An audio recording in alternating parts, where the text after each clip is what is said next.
কদিন পরেই চলে যাবে জেনেও জীবনে যখন কোনো নতুন মানুষ আসে, আমি আগে হাতটা বাড়িয়ে দিই। বলতে পারেন এটা আমার স্বভাব। আমি তার যত্ন করি, তার ভালো থাকার খোঁজ নিই, তার অসুস্থতায় কাতর হই, মন থেকে তাকে ভালোই বাসি। তারপরেও দেখি একদিন দুম করেই সে বেরিয়ে গেছে। মানুষ ছেড়ে যায়, কষ্ট দেয়, আঘাত দেয়, বিশ্বাস ভাঙে। তারপরেও যখন কেউ ভালো ভালো কথা বলে, ভালোবাসার কথা শোনায়, আমি বিশ্বাস করি, আমি এগিয়ে যাই, আমি হাতটা ধরি।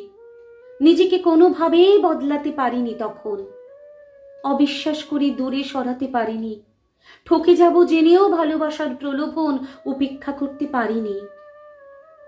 মানুষ চলে যাবেই, এই সত্য মন থেকে মেনে নিয়ে একটা সুন্দর বোধ তৈরি করে নিয়েছি জীবনে।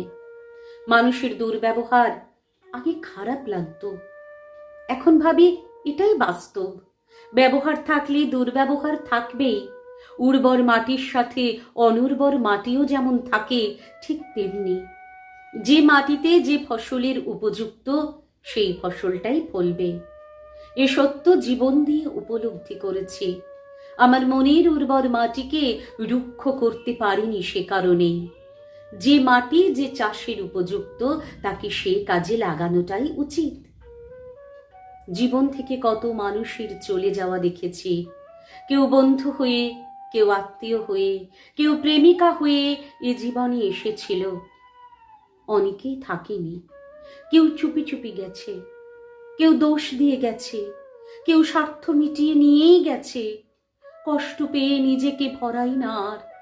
যে প্রতিমা গড়া হলো, তাকে বিসর্জন দেওয়ার জন্য ঘাট পর্যন্ত এগিয়ে গিয়ে আসার মানসিক শক্তি থাকাটা বড় জরুরি। জানেন, এই জীবনে কারো ওপর থেকে বিশ্বাসটুকু নষ্ট করতে পারিনি। বিশ্বাস নিয়েই যে বেঁচে থাকতে হয়।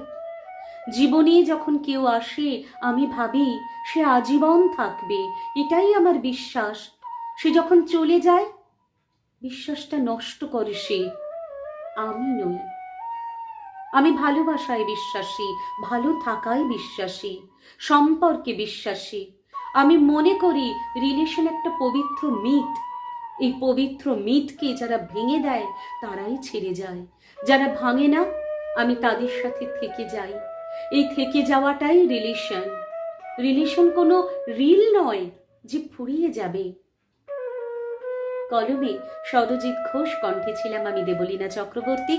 ভালো লাগলে একটি লাইক, কমেন্ট, শেয়ার করে সঙ্গে থাকুন।